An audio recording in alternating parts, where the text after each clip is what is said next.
decía antes, la postadura que decía, estamos viviendo precisamente tiempos que a diario pueden hacer su aparición modalidades inauditas de coacción, de esclavitud, de exterminio, modalidades que a veces se dirigen contra determinados estratos de población y que otras se extienden sobre vastos territorios, ¿no?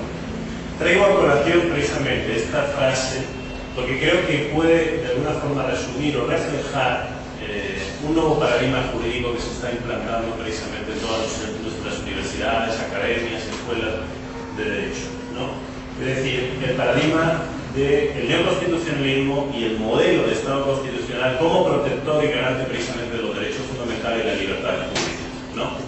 Creo que hasta el momento de lo que hemos vivido en nuestra historia, el siglo XX ha sido el siglo más terrorífico de la humanidad, tal vez por el avance técnico autodestructivo, de armas masivas de destrucción, y seguimos precisamente con una progresiva desintegración, una progresiva con modalidades, como dice el autor, el gran poeta alemán, Janger, pero al igual en la ciencia jurídica, ¿no?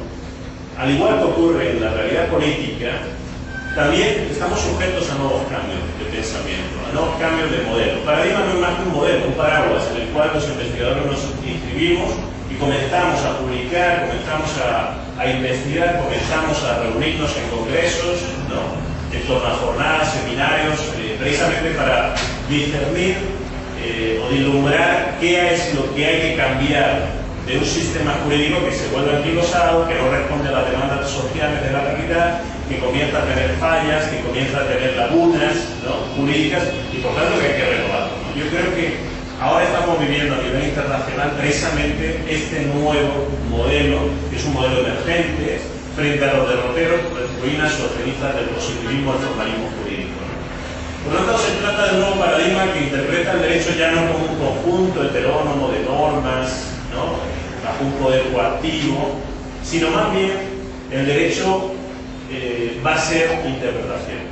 El derecho es argumentación, donde la primacía o el privilegio que van a tener los principios constitucionales en este sentido, o principios superiores del ordenamiento, valores superiores del ordenamiento jurídico, como ustedes quieran denominarlos, va a prevalecer sobre las reglas, sobre las normas. Por lo tanto, ya encontramos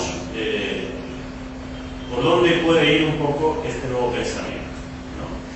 Que, repito, no es solo un modelo ontológico del derecho, de cómo es el derecho actualmente, sino también es un modelo axiológico y hermenéutico del derecho, ¿no? Y la hermenéutica, ¿no? Ustedes saben que es precisamente la parte de la filosofía del derecho que se ocupa fundamentalmente de la interpretación jurídica, ¿no?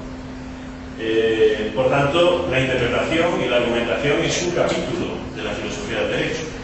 La argumentación y la interpretación es una rama práctica de la cual se ocupa un saber específico o una disciplina específica metajurídica, como es la filosofía del derecho, ¿no? Y digo metajurídica porque va más allá del derecho positivo, ¿no? Trata de reflexionar en torno al derecho positivo, pero desde otro orden, ¿no? De valores, de principios, etc.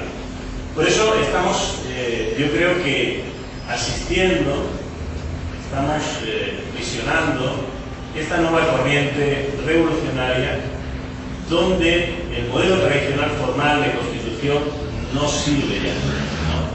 Está siendo superado precisamente por un nuevo modelo más fundado en principios y valores. Que uno de los autores dentro del constitucionalismo, evidentemente vamos a ver muchos, ¿no? Pero uno de los autores que yo traigo a colación es Gustavo Zabreski, de su clásico libro El derecho dúctil, Ley, Derechos y Justicia. Precisamente lo que dice es que el derecho se hace más flexible, más dúctil, ¿no? La ductibilidad del derecho, la maleabilidad, frente a un derecho rígido, formal, frente a un derecho a veces demasiado heterónomo, comienza el derecho precisamente a manejarse desde otra visión, mucho más dúctil, ¿no? Más maleable, menos rígido, menos formal, y por tanto en ellas va cobrando especial importancia la parte de la hermenéutica, de la interpretación, que es una parte importante de la filosofía jurídica, repito, la parte de la teoría política o la filosofía política, la parte de la filosofía moral, porque cuando interpretamos constitucionalmente y cuando interpretamos jurídicamente o judicialmente la praxis judicial, normalmente estamos acudiendo a principios, ¿no?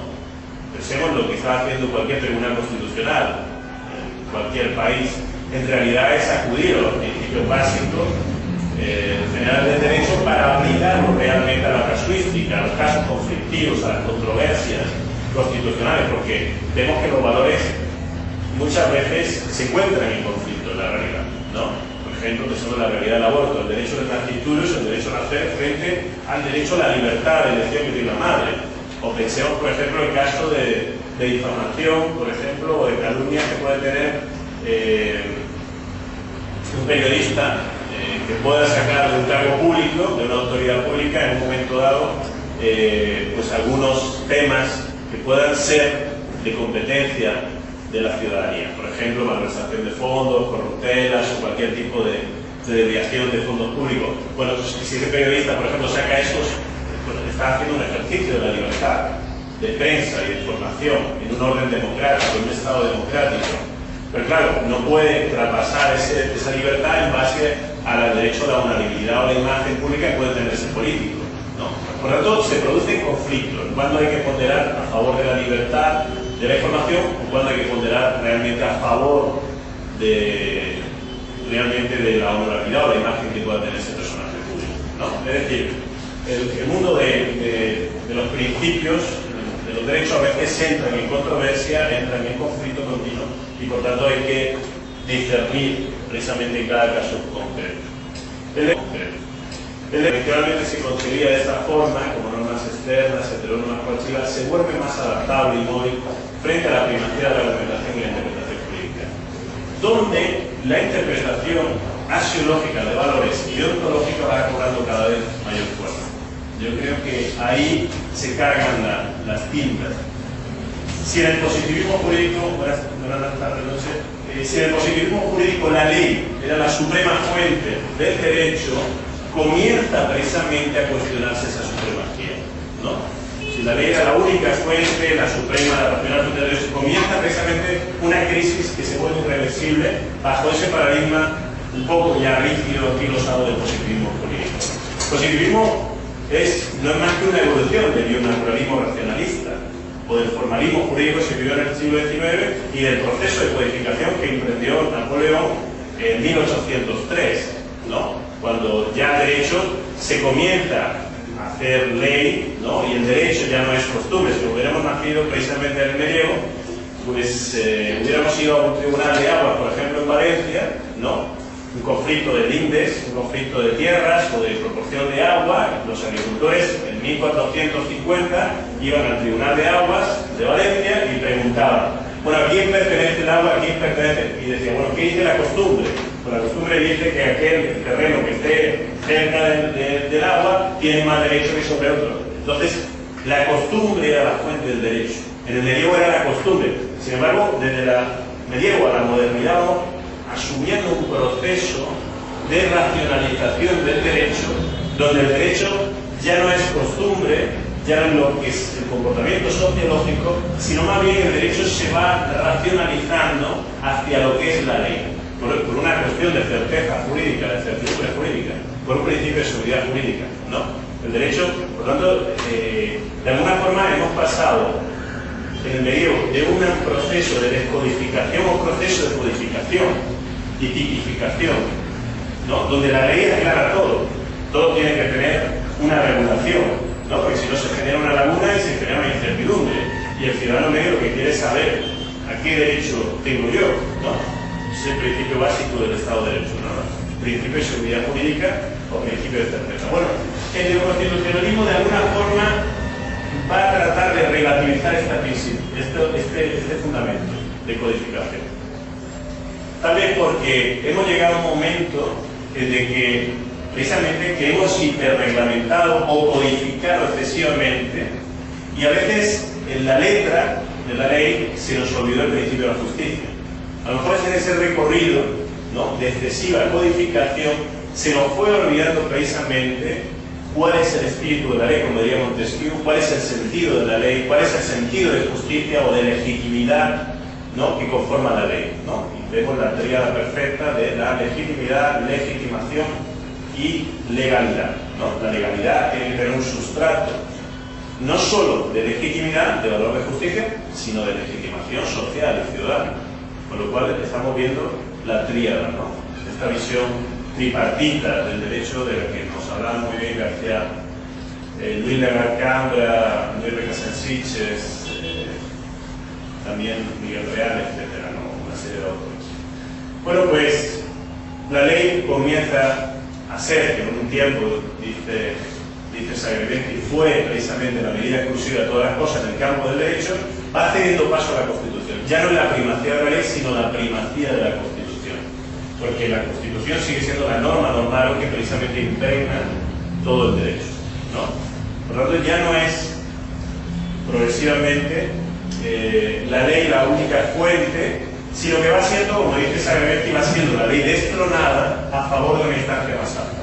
Claro, cuidado, el constitucionalismo no es una visión anarquista o acrática del derecho, de decir, bueno, hay que destronar la ley completamente y ahora vamos a hacer todo por interpretación, por control ya no concentrado, sino control difuso, constitucional. No, tampoco es eso. O sea, el constitucionalismo piensa que hay normas jurídicas, piensa que hay reglas por las cuales nos tenemos que regir, pero si tienen que estar cotejadas en la interpretación jurídica o constitucional, tienen que estar cotejadas con valores, con principios, por tanto, primacía de principios sobre reglas, ¿no? Algunos autores, ya lo vamos a ir viendo, Dworkin, Ferraioli, Sagrebetti, Comanducci, Guastini, algunos autores se decantan más por una visión más positivista inclusiva, otros por un positivismo más excluyente, otros por un naturalismo, como Sagrebetti, claramente un naturalista, Dworkin un naturalismo, si bien el de Sagrebetti un naturalismo un poco más ontológico, el naturalismo de Dworkin, de Ronald Dworkin es un naturalismo más progresista, más ontológico, más crítico, son diversas posiciones filosóficas que adoptan precisamente de cara a la interpretación constitucional.